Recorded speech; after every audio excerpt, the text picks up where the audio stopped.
नमस्ते। Solid facts with Hemant अत्री में आप सबका स्वागत। जैसा आप देख रहे हैं, हेमंत सर हमारे साथ मौजूद है। बहुत स्वागत सर। सर, बहुत सारी खबरें जो है देश से लेकर के और दुनिया तक आ रही थी। यूएन में छात्रों के इस आंदोलन का मुद्दा जो जंतर मंतर से शुरू हुआ था और पूरे देश में फैला, वो उठा, उस पर सवाल लिए गए।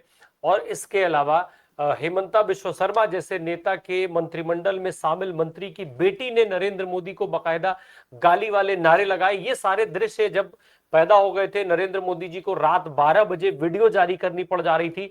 हालात इतने बद से बदतर हो गए थे कि आखिरकार इस देश में, उस सरकार में जिसके लिए घोषित था कि ये सरकार में इस्तीफे नहीं होते हैं, उस सरकार में फाइनली धर्मेंद्र प्रधान को इस्तीफा देना पड़ा। ये जो मजबूरी थी, जिस कदर ये छात्रों का जो आंदोलन शुरू हुआ और जहां तक जैसे जैसे आगे बढ़ता रहा, लगातार वो दबाव हम सरकार और सरकार के मुखिया तक पर देखते रहे। क्या ये जो इस्तीफा है, ये सिर्फ और सिर्फ शुद्ध तौर पर इस देश की जनजी, यूथ, छात्र, बेरोजगार, नौजवान, जो कहिए, उन सबकी जीत के तौर पर देखा जाए? राम प्रकाश जी नमस्कार। आपको, सारे दर्शक साथियों को भी सबसे पहले तो जैन जी को और पूरे देशवासियों को बधाई कि किस तरीके से युवा संगठित होकर एक ऐसी अहंकारी सरकार जो किसी का सुनना ही नहीं जानती, जवाबदेही की तो बात छोड़ दीजिए, आखिरकार आंदोलन के 36वें दिन उसको घुटनों पे आना पड़ा। और तमाम तरह के प्रपंचों के बाद अभी 2:18 पे धर्मेंद्र प्रधान को अपने इस्तीफे की घोषणा करनी। ये वास्तव में भारत की युवा पीढ़ी की जीत है और उसके लिए उनको जितनी बधाई दी जाए उतनी कम है। साथ में जिस तरीके से विपक्ष ने एकजुट होकर अपनी आवाज उठाई और लगातार सरकार पर दबाव बनाया, और सही मायने में माने तो आप, जिस तरीके से राहुल गांधी आज उन अनशनकारी बच्ची नेहा को और 2 उनकी साथियों को लेकर के प्रेस कॉन्फ्रेंस की और उन्होंने 2 लाइन में यह बता दिया कि इससे नीचे हमें कोई मंजूर नहीं है, सरकार किसी धोखे में ना रहे।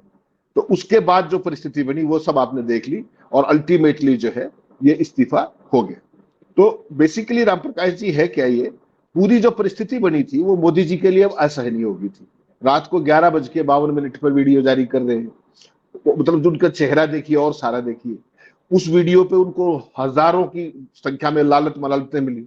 उसके बाद मोदी जी फिर भी रील बनाने चल पड़े आज रात को। उसमें जिन्होंने लालत मलालत की उनको धन्यवाद कर रहे हैं प्रधान जी, उनको फ्रेंड्स कह रहे हैं। जिनके इंटरनेट बंद है, जिनका खाना बंद करने की कोशिश की जा रही है, जिनके ऐप बंद करने की कोशिश की जा रही है, जिन आंदोलनकारी युवाओं की मेट्रो बंद की जा रही है, जहां पर लोगों को आने से रोका जा रहा है, उनको मोदी जी फ्रेंड्स कह के बोल रहे हैं। तो ये सारा जो बिल्डअप था जिस तरीके से, वो कहीं ना कहीं दिखा रहा था कि सरकार भयंकर तौर पर फंस चुकी है, बैकफुट पे है। और असम के मंत्री की बेटी ने सार्वजनिक तौर पर एक प्रदर्शन के अंदर जिस तरीके से मोदी के बारे में इतनी आपत्तिजनक गालियां नारे के रूप में लगाई, जो सारे देश ने देखी भी है। हम उन गालियों को नहीं दिखाएंगे लेकिन वो ट्वीट दिखा सकते हैं उसको ब्लर करके। तो ये पूरी की पूरी परिस्थिति, और आज तो हद ये हो गई कि यूएन के अंदर भी ये मसला उठ गया, यानी कि भारत तक बात नहीं रही। भारत का मीडिया ने सरकार को जिस धर्मनिरपेक्षता के साथ डिफेंड करने की कोशिश की आखिर तक, वो भूतों ने भविष्य थे। उसके बावजूद भी पूरी दुनिया के मीडिया ने जिस तरीके से उसको उठाया, खासतौर पर दिल्ली पुलिस की जो कथित अट्रोसिटीज है, जिस तरीके से बच्चों पे पहले गन का फायर हुआ, उसके लाठी, किलो वाली लाठियां यूज की गई, तो भारत के मीडिया ने अपनी नीचता में कोई कमी नहीं छोड़ी। और आपने देखा किस तरीके से जंतर मंतर पर आपके सारे गोदी एंकरों के फोटो लगा करके बाकायदा उनको जलील किया गया। तो आज राम प्रकाश जी, ये एक बहुत बड़ी चीज है।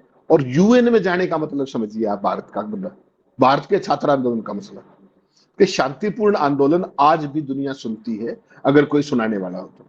क्या हुआ यूएन के अंदर, इस पर प्रतिक्रिया पूछी गई यूएन की, तो यूएन के प्रवक्ता स्टीफन डुजारिक ने सवाल के जवाब में कहा कि जरूरी है कि जो लोग शांतिपूर्ण ढंग से विरोध करना चाहते हैं उन्हें बिना किसी उत्पीड़न, गिरफ्तारी या चोट के डर से ऐसा करने की इजाजत दी जाए। वो वीडियो भी है आपके पास, आप दिखाना चाहिए तो दिखा भी सकते हैं ताकि दर्शकों को समझ रहे। यानी कि एक दिल्ली से चला हुआ आंदोलन पूरे देश में फैला। आज आपने देखा सिवान में जिस तरीके से हवाई फायरिंग हुई, आपने इलाहाबाद के अंदर देखा। देश का ऐसा कोई कोना नहीं है जहां पर इसके खिलाफ प्रदर्शन ना हुआ हो। जो धर्मेंद्र प्रधान का, नीट का, सारे बच्चों के ऊपर उत्पीड़न का, हर चीज पे इतना जबरदस्त हुआ। तो ये जैन जी की एक बहुत बड़ी जीत है और मोदी सरकार की एक तरीके से उसके लिए खतरे की घंटी, अब समझ लीजिए, बज गई। आज धर्मेंद्र प्रधान का नंबर है, मान करके चलिएगा कि अगला नंबर अब नितिन गडकरी का आएगा जब E2 की बात, E20 की बात आएगी। उसके बाद जिस तरीके से राजनाथ ने सदन के अंदर झूठ बोला कि कोई शहीद हुआ ही नहीं उस तरीके से, और फिर 1.25 साल बाद कह रहे हैं कि 6 जवानों की जान गई थी, उसका शहीद स्मारक के नाम जा रहे। तो ये सरकार का जो एक प्रपंच इन्होंने रच रखा था कि 56 इंची सरकार, मजबूत सरकार, हमारे यहाँ तो इस्तीफे नहीं होते, उसकी एक ये बानगी है। ये अभी ट्रेलर है, अभी तो फिल्म शुरू होनी है, अभी आप देखते जाइएगा। अब राम मंदिर में मोदी जी खुद पकड़े जाएंगे जब संसद के अंदर चर्चा होगी। तो राम मंदिर का ट्रस्ट किसने बनाया था, उसको नोटिफाई किसने किया था? ट्रस्ट बनाया मोदी जी ने, नोटिफाई किया अमित शाह जी ने। तो ये दोनों ही चीजें अब इस पे लगातार आएंगी बात। तो अब सरकार को आप एक चीज मानना पड़ेगा, जो हम लगातार 3 दिन से कह रहे थे, कि सरकार ना केवल पैनिक में है बल्कि आउटराइटली डिफेंसिव मोड में, और उसका ये परिणाम है। धर्मेंद्र प्रधान ने बड़ा लंबा चौड़ा ज्ञान दिया है, लगभग 2.25 पेज के इस्तीफे में आप दिखा दीजिएगा कि वो कितने महान छात्रों की हितैषी है, 40 साल का उनका सार्वजनिक जीवन है, उन्होंने क्या क्या क्रांति की देश के अंदर, वो सब एक तरीके से उंगली कटा के शहीद होने वाली बात। लेकिन उनसे कोई ये पूछे कि अगर उनमें इतनी नैतिकता बची थी तो जिस दिन नीट की परीक्षा कैंसिल हुई उसी दिन उन्होंने इस्तीफा क्यों नहीं दिया नैतिक आधार पर? उसके बाद पूरी कहानी सुना रहे, हमने 3 मई को ये किया, उसके बाद ये लेकिन किया। सर ऑल ये तो एब्सर्ड। वो सरकार है ना सर, ये तो वो सरकार है जिस सरकार में इस्तीफे नहीं होते हैं। राजनाथ को आप कह रहे हैं इस्तीफा देना पड़ेगा, राजनाथ ने ही तो कहा था कि ये एनडीए की सरकार है भैया, इसमें इस्तीफे नहीं होते हैं। धर्मेंद्र प्रधान साहब का पहला इस्तीफा हुआ है अभी। धर्मेंद्र प्रधान का बाकायदा हुआ, खुद ही घोषणा करनी पड़ी है ट्विटर पर 2:18 पर, खुद घोषणा करनी पड़ी, पूरा लंबा चौड़ा प्रवचन लिख करके। यानी कि आप ये मान के चलिएगा कि छात्रों की तो जो सुबह अपनी चेतावनी थी कि अगर 2 दिन में फैसला नहीं हुआ, और छात्रों ने तो यही कह दिया था कि 3:30 बजे की बातचीत तब होगी जब इस्तीफे पे कोई फाइनल सरकार फैसला ले लेगी। और इसके संकेत कल ही मिलने लग गए थे। जब हमने कल की स्टोरी शाम को जो 4 बजे का हमारा शो था, उसमें भी बाकायदा ये कहा था कि सरकार ने 24 घंटे का समय मांगा है। तो उस 24 घंटे के अंदर जो था, बेसिकली पहले सुबह बच्चों की चेतावनी जो वहां से आई, देश के अलग अलग हिस्सों से प्रोटेस्ट जिस तरीके से तेजी से बढ़ रहा था, और रही से ही कसर राहुल गांधी की प्रेस कॉन्फ्रेंस अनशनकारी बच्चियों के साथ, जिसमें उन्होंने वन लाइनर बता दिया कि इन बच्चों से मोदी जीत नहीं सकते, मोदी इस देश का इतिहास है और ये बच्चे इस देश का भविष्य है। वो वीडियो भी दर्शकों को दिखा दीजिए ताकि बिल्डअप का समझ में आए, दोनों video. No amount of strength. The entire Indian government, every single person in the Indian government cannot move you from there. So, जितना करना है वो करें, बंद करना है बंद करो, धमकाना है धमकाओ, कुछ करना है करो। हम नहीं हटने वाले हैं, ये नहीं हटने वाले हैं। ये हिंदुस्तान के फ्यूचर हैं, इनको देख लो अच्छी तरह। इससे कोई नहीं लड़ सकता। Narendra Modi is India's past, the past can never fight the future. हटाया जाए, ये वो कैबिनेट से निकाला जाए। The education minister who is corrupt, incompetent, misaligned has to be sacked. There is some talk going on. We get information these days from the government. There's some talk going on in Mr. Modi's cabinet that the solution is to move Mr. Dharmendra Pradhan from education to some other ministry. This is not acceptable to the students of India. It is not acceptable to anybody. The reason is Mr. Pradhan is a symbol of corruption and of what has happened to the future of India's children. He is a symbol of the destruction of the most valuable thing that this country has, which is our students and their future.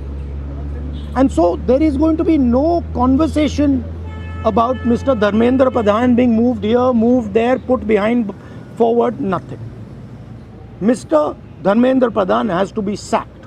ये जो राम प्रकाश जी दो one liner कहे उन्होंने। एक तो उन्होंने कहा कि धर्मेंद्र प्रधान को अगर इधर उधर करने की कोशिश करोगे किसी और मंत्रालय में तो बिल्कुल स्वीकार नहीं किया जाएगा, नंबर 1।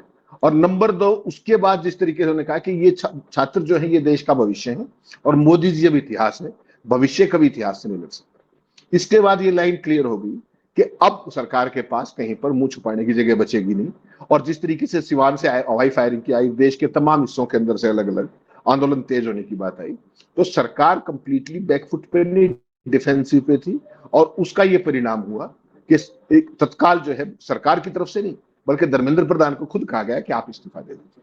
और उनके लिए क्या क्या प्रपंच हुए उसको बचाने के लिए, वो आपने देखा आरएसएस को किस तरीके से 668 करोड़ रुपए, जब ये पेट्रोलियम मंत्री थे, आरएसएस की से संबंधित संस्थाओं को जिस तरीके से उनका सीएसआर फंड से दिया गया तमाम जो पीएसयू हमारी है। तो इससे साबित होता है कि धर्मेंद्र प्रधान कितने क्रूशियल लिंक थे आरएसएस और बीजेपी के बीच में, ठीक वैसे ही जैसे नितिन गडकरी को माना जाता है।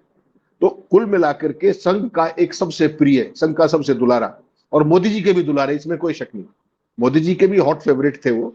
तमाम राज्यों के अंदर दो ही तो लोग हैं, भूपेंद्र यादव और धर्मेंद्र प्रधान, जिसको आगे पीछे दौड़ाते थे उधर, आज यहाँ के प्रभारी कल वहां के प्रभारी। तो ये विकेट गिरना निश्चित तौर पे मोदी जी के लिए, मोदी सरकार के लिए, बीजेपी के लिए, आईटी सेल के लिए, भक्तों के लिए एक बहुत बड़ा झटका है। और जो आंदोलनकारी छात्र हैं और पूरा विपक्ष है उसके लिए ये बहुत बड़ी जीत है, लेकिन ये अभी आरंभिक जीत है। अगर इस सरकार के अहंकार को तोड़ना है तो देश के हर वर्ग को इसी तरीके से संगठित होना पड़ेगा, वरना ये धीरे से काबू पाने वाले हैं। एक जो यूएन में सवाल उठा, मैं वो भी चाहता हूं कि दर्शक उस क्लिप को भी देख लें, उसको भी सुन लें कि क्या रहा वहां। जरा दिखाइए यूएन की बात। Yes, I have a question. Yes, go ahead, Abu Sufyan. I think you noticed that on India there is a protest going on. I think nearly 1 month. So it's lasting nearly 1 month, and Indian police already injured hundreds of students, and they are demanding resignation of education minister and changes of in education system. So what's UN position on this particular issue? I mean, we're obviously very much aware of the protests that we've seen in New Delhi. It is important that people wishing to protest peacefully be allowed to do so without the fear of harassment, the fear of arrest, or the fear of injury. And it is incumbent on security forces there, as it is everywhere, to ensure that those rights are protected. Thank you all. We're going to go to... जी, UN में सवाल उठा बाकायदा। ये सारी चीजें sir क्या इस तरफ हम देखें कि दबाव बढ़ा, या फिर माने कि मोदी जी की तपस्या में कमी रह गई थी? कहाँ कमी रह गई थी तपस्या में? अब तो रात में भी वीडियो बना के दे रहे थे, अब कहाँ से कमी देखी जाएगी सर? नहीं, देखिए, आप मोदी जी को इस तरीके से मत सोचिएगा। मोदी जी देखिए आपदा में अवसर वाले व्यक्ति है। परसों रात को उन्होंने जो 11:51 पे बिना किसी मेकअप के, किस अवस्था में, किन शब्दों के साथ जिस तरीके से छात्रों को बिना आंदोलन का जिक्र किया, आंदोलनकारियों का जिक्र किए, उनकी मांगों का जिक्र किए, धर्मेंद्र प्रधान का जिक्र किए, नीट का जिक्र किए, जिस तरीके से उन्होंने वीडियो जारी किया, ठीक। उसके बाद जो उनकी लानत मनानत हुई, मैंने जैसे कल भी चर्चा की थी आपको, 30,000 से ऊपर उनके ऊपर जो जिस तरीके से उनको ट्रोल किया गया, और मोदी जी को उससे भी अवसर मिला कि सारी सरकार को यह बता दिया कि भाई अब यहां इधर उधर की जरूरत नहीं, अब इंस्टाग्राम पे आ जाओ। कल की कैबिनेट मीटिंग में इंस्टाग्राम एक बड़ा मुद्दा था, आपको पता है, जिस तरीके से कि जेन जी जो है वो इंस्टाग्राम पे है, तो जो कुछ है व्हाट्सएप की जो आपके ग्रुप बनाए थे भक्तों के, उससे काम नहीं चलेगा। अब मोदी जी ने इंस्टा पे लाने के लिए कहा, और आज फिर इंस्टा पे दृष्टिगोचर हुए रात को, इस बार मेकअप के साथ फर्स्ट क्लास, जैसे वो चमकता हुआ देह वो आता है चेहरा, उसमें आए। और जिन छात्रों को, जिनका खाना बंद कर रही है दिल्ली पुलिस, जिन पे कील की लाठियां बरसा रही है, जिन पे पैलेट गन बरसा रही है, जिनका तमाम तो इंटरनेट बंद कर दिया, ऐप बंद करवाए जा रहे हैं इंटरनेशनल, उनको फ्रेंड्स कह के बोल रहे हैं और लानत मनानत के लिए धन्यवाद कर रहे हैं। मैं तो चाहूंगा ये वीडियो दिखा दीजिएगा दर्शकों को कि इन उत्पीड़ित छात्रों को मोदी जी क्या कह रहे हैं, फ्रेंड्स के साथ शुरुआत कर रहे हैं, उनकी बात को नहीं कह रहे।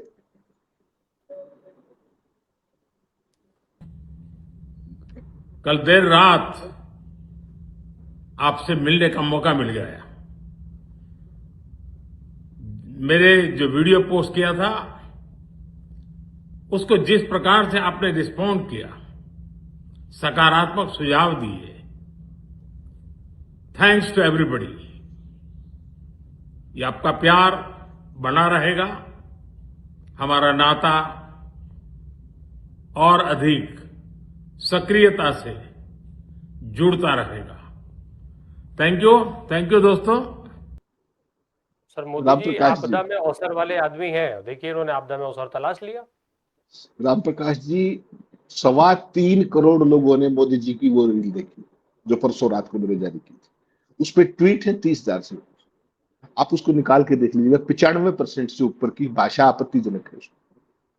और मोदी जी का बड़ा दिल देखिए, कौन कहता है मोदी जी संकीर्ण विचारों के, कितना बड़ा दिल है, फ्रेंड्स कह के शुरुआत कर रहे हैं, ठीक। लेकिन इस वीडियो के अंदर भी, उस वीडियो के अंदर भी आंदोलन का जिक्र नहीं करते, अपनी वीडियो का जिक्र कर रहे हैं। सकारात्मक सुझावों का, लानत और बलानत को मोदी जी सकारात्मक उसका वो कर रहे हैं।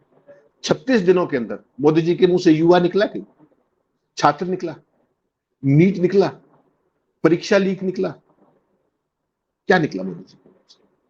ये वो है कि नीरो बंसी बजा रहा था। इन बच्चों के जो सिर फूटे हैं, जिनको पैलेट गन से जिसकी आंख चली गई, जिनके फ्रैक्चर्स आए हैं, जिनकी पढ़ाई खराब हुई है, क्या मोदी जी ने उनसे माफी मांगी? और माफी मांगनी पड़ेगी Ram Prakash ji, B rest assured. इस्तीफा is only one part of it. यहां से मोदी सरकार की शुरुआत हुई।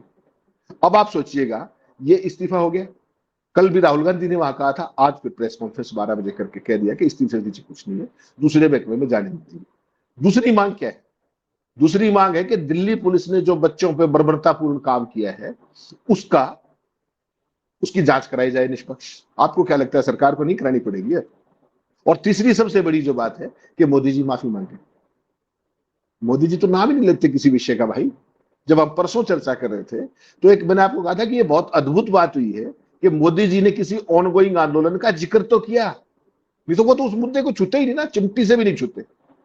और वैसी परिस्थिति में उनको हालत ये होगी कि इस देश का प्रधानमंत्री, जो दुनिया का सबसे बड़ा कथित ऑरेटर है, उसको वीडियोबाजी करनी पड़ी, रीलबाजी बनानी करनी पड़ी। या तो इन छात्रों ने ला दिया। तो इस सरकार का जो अहंकार, आप सोचिए, संसद के 2 किलोमीटर के दायरे में पैलेट्स गन चल रही है राम प्रकाश जी बच्चों के ऊपर। हमने वो सारी पिक्चर्स दिखाई थी 20 तारीख को, 21 तारीख के शो में, किस तरीके से बच्चों पर निशाना साधा जा रहा था वेपन से, सरेआम। क्या ये बच्चे जंतर मंतर से संसद भवन में जाकर के शांतिपूर्ण थे सारे, किसी ने कुछ नहीं किया? क्या वो अपने प्रतिनिधियों से नहीं मिल सकते? और अगर वो प्रतिनिधियों से नहीं मिल सकते तो ये संसद किस लिए है, ये बता दे मोदी जी। क्यों हुआ उनके ऊपर अत्याचार? और हालत ये है कि इस देश के अंदर कोई मौलिक अधिकार, राइट टू प्रिवेसी, जिस तरीके से वहां फेशियल रिकग्निशन सिस्टम लगाए गए हैं अलग अलग, आप कल्पना कर सकते हैं? जो फूड डिलीवरी कर रहे हैं उनके रेस्टोरेंट्स को किस तरीके से टारगेट पे लिया जा रहा है। खाने के जो जिस रैपर में वो आते हैं, वहां पर वो सारे लोग पहुंच रहे हैं, पुलिस के लोग। ये डेमोक्रेसी है? मोदी जी जैसा अहंकारी व्यक्ति, जिसने कभी ना सुनना सीखा नहीं, मुद्दों की कभी कोई जो बात नहीं करता, किसी समस्या को कोई एक्नॉलेज नहीं करता, उसकी हालत देखिए आप। तो ये इस छात्रों की, जैन जी की एक बहुत बड़ी जीत है। और जिस तरीके से उन्होंने नया वंदे मातरम बनाया, जिस तरीके से मोदी का जो सबसे प्रमुख सुरक्षा कवच है गोदी मीडिया, उसका जो जुलूस निकाला है उन्होंने, यहां नहीं पूरी दुनिया में निकल गया। जहां इन बच्चों ने निकाला, विदेशी मीडिया ने पूरी दुनिया में निकाल दिया। वो आप लोग भेजी है मैंने सारी, अगर हो सके तो दिखा दीजिएगा किस तरीके से जंतर मंतर के ऊपर सारे गोदी एंकरों की बाकायदा पोस्टर्स लगे हुए राम प्रकाश जी सीरीज के अंदर। तो इस सरकार के पूरे जो रक्षा कवच है, जो बेशर्मी का तंत्र है मीडिया के जरिए प्रोपेगेंडा का, आईटी सेल वाले कहां गए? अब मोदी जी की ट्रोलिंग हो रही थी, कोई डिफेंड करने नहीं आया। मोदी जी के घर पे प्रदर्शन हो गया राम प्रकाश जी, पूरे देश के अंदर कांग्रेस का जुलूस निकाल दिया इन लोगों ने। प्रधानमंत्री इस देश के शहंशाह, इस लोकतांत्रिक उसके सब, वैसी सूरत के अंदर अगर वहां पे कोई प्रदर्शन करता, मनमोहन सिंह जी के भी प्रदर्शन हुआ करते, क्यों नहीं हुआ करते? उसके बावजूद भी आपने देखा किस तरीके से उन्होंने तो कभी इस तरह की चीज नहीं की। ये पूरे देश के अंदर, मैं आपको रोहतक की बात बता रहा हूं, भारतीय जनता पार्टी का राष्ट्रीय सचिव एक अंबेडकर चौक के ऊपर स्कूल के सामने खड़ा होकर के नारे लगा रहा है देश के गद्दारों को। लोगों ने आवाज लगाई, गोली मारो सालों को। फिर कहता है गोली नहीं, जूते मारो सालों को। कौन है देश का गद्दार? इस देश में आजादी से लेकर आज तक गद्दारी का इतिहास किसका है? कोई बताएगा कौन सी एनजीओ थी वो? कौन से थे वो माफी वीर? कौन थे जो पेंशन लिया करते? कौन थे जो अंग्रेजों का साथ दिया करते? कौन थे जिन्होंने मुस्लिम लीग के साथ 3-3 राज्यों में सरकार बनाई? कौन थे जिन्होंने तिरंगे का विरोध किया? कौन थे जिन्होंने 52 साल तक तिरंगे का हाथ नहीं लगाया? उनके मुख्यालय पे बच्चों ने, युवाओं ने वो लगा दिया तिरंगा, तो उनके खिलाफ मुकदमा किसने दर्ज कराया था? वो आज सर्टिफिकेट बांटते हैं राष्ट्रवाद का। यह राष्ट्रवाद होता है? अपने बच्चों पर, अपनी भावी पीढ़ी पर, संसद के परिसर के आसपास वहां पर जिस तरीके से पैलेट गन्स, वो कौन थे बदमाश जो सरेआम बिना वर्दी के बैठे हुए थे, बच्चों को लठ मार रहे थे? ओवरडोज। जवाब दे देंगे मोदी जी? जवाब दे देगा आरएसएस। मोहन भागवत क्या कह रहे थे दिल्ली में, आज का ही वीडियो है कि बच्चों से बात करने का समय है, पक्ष भी हम विपक्ष भी हम। जब 6 दिन पहले उन पर ड्रग्स बरसे तब कहां थे मोहन भागवत? ये सारी परिस्थिति राम प्रकाश जी, इनका जो दोगलापन है उसको उजागर करके उधेड़ के रख दिया इस देश की जेन जी ने। सैल्यूट है उनको, जिस तरीके से उन्होंने इनको। भाजपा में भी विरोध शुरू हो गया था। भाई हमने जिक्र किया है हेमंता बिश्व शर्मा के मंत्रिमंडल में मंत्री जी की बेटी बाकायदा नरेंद्र मोदी जी को गालियों वाले नारे लगा रही है। हमने अभी मुरली मनोहर जोशी का ट्वीट देखा ही था, जिस तरीके से उन्होंने कहा कि भाई ऐसा ऐसा तो किसी परिस्थिति में नहीं हो सकता है। भाजपा में भी विरोध शुरू हो गया था, क्या ये भी एक बड़ी वजह बनी इस्तीफे की? राम प्रकाश जी, पूरे देश का जो माहौल है ना, वो पूरा देश का माहौल ये हो गया कि इस एरोगेंट सरकार ने, देखिए बच्चे सबके हैं, वो जो असम हेमंता की सरकार का वो है, वो जो मंत्री है वो असम गण परिषद का है। इतने गंदे नारे लगे हैं राम प्रकाश जी, वो बेटी लगा रही है, मंत्री की बेटी, हम दिखा नहीं सकते लेकिन वो स्क्रीनशॉट दिखा दीजिएगा, सब कुछ समझ में आ जाएगा। वो ट्वीट भी नहीं, ट्वीट दिखाइएगा तो उसमें वो ब्लर कर दीजिएगा, प्रधानमंत्री के बारे में हम उन शब्दों का एंडोर्स नहीं करते। तो ये बेसिकली क्या है कि देखिए, बच्चे चाहे किसी मंत्री के हों, संतरी के हो, किसी के हो, जितनी शर्मनिरपेक्षता के साथ इन्होंने पेपर लीक को डिफेंड करने की कोशिश की, और कल निर्मला सीतारमण ने तो सारी लिमिट क्रॉस कर दी। कुतर्क शास्त्री जो है उन्होंने क्या कहा कि अगर पेपर लीक होता है तो बच्चों को दोबारा चांस मिलता है और पढ़ाई करने का। आप कल्पना कीजिए, तो ऐसे ऐसे जब दुर्दांत मंत्री जिस सरकार के अंदर हो, उसकी आप कल्पना कर सकते हैं कि वो कहां पर किस स्टेज पे हो। कुल मिलाकर के ये जो जीत है, ये बहुत बड़ी जीत है। इस देश में एक नई परिस्थिति का सूत्रपात होगा। जो मोदी जी ये कहा करते ना कि हमारे यहाँ वो तो परवाह नहीं करते किसी की, 56 इंची डंकापति सब घोषित विश्व गुरु, सारे के सारी दावे तार तार हो गए उनके। अब उनके पास कहने सुनने के लिए कुछ बचा नहीं है। पूरे का पूरा बीजेपी का इकोसिस्टम, चाहे वो IT सेल हो, चाहे वो कुछ भी हो, सारे के सारे एक्सपोज हो गए, RSS, बीजेपी, कोई भी।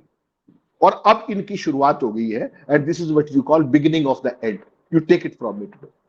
इसका कोई रास्ता मोदी जी निकाल लेंगे? उनको भी तो आखिर ये समझ में आ रहा होगा कि एक बार हम दबाव में आ गए हैं तो लोग अब हर मुद्दे को उठाएंगे, हम कहां तक दबाव में आते रहेंगे? नहीं, क्या मुद्दे उठाएंगे? मुद्दे तो इतने हैं कि भागने की जगह नहीं मिलेगी। अब समस्या क्या है राम प्रकाश जी?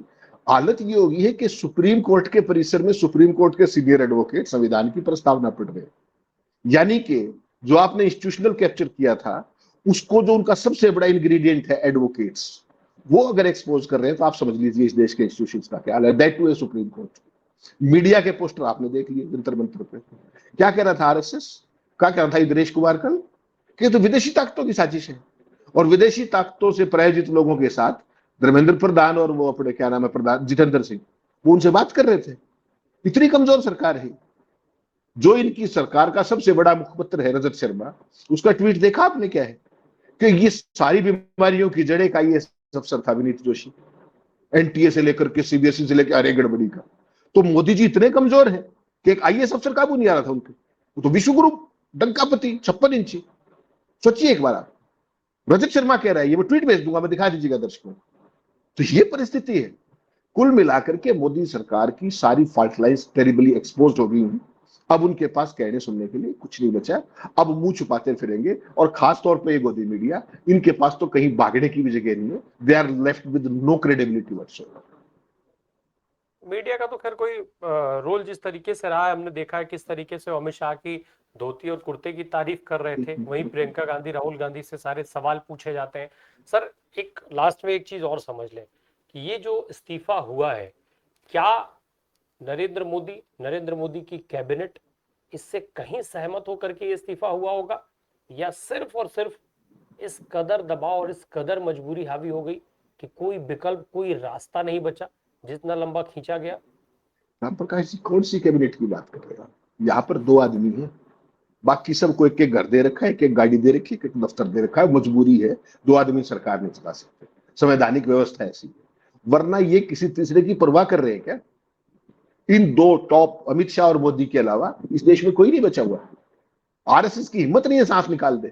कभी कभार लफाजी करते हैं, जब सरकार बहुत ज्यादा कष्ट में आ जाए, वो लफाजी करती थी कि इन बच्चों के साथ नेगोशिएशन करने की बात है, बैठ के डिस्कशन की बात है, इनको डिक्टेशन नहीं दे सकते आप। वही लफाजी मोदी जी वाली, क्योंकि सारे के सारे एक ही NGO के वो। रामप्रकाश जी, सीधा सीधा सरकार के पास कोई चारा नहीं बचा था और यही कारण है कि 36वें दिन उसको घुटनों पे आना पड़ा, इस्तीफा लेना पड़ा धर्मेंद्र प्रधान का। लेकिन मैं फिर एक लाइन के साथ खत्म कर रहा हूं, this is beginning of the and. जो ये फासिज्म चल रहा था इस देश के अंदर, जो इस देश के अंदर ऑटोक्रेसी चल रही थी, जो इस देश के अंदर लठमार सियासत चल रही थी, इस देश के लोगों को रास्ता मिल गया है कि इनको किस तरीके से घुटनों पे लाया जाता है, वो इस युवा पीढ़ी ने दिखा दिया। एंड आई बो my head in respect before that. इस्तीफे इस सरकार में भी होते हैं, ये बात साबित हो गई। ये शुरुआत है, इसे अंत नहीं माना जा सकता। अंत कैसे होगा ये देखने वाली बात होगी। बहुत शुक्रिया सर हमसे बात करने के लिए। Thank you so much.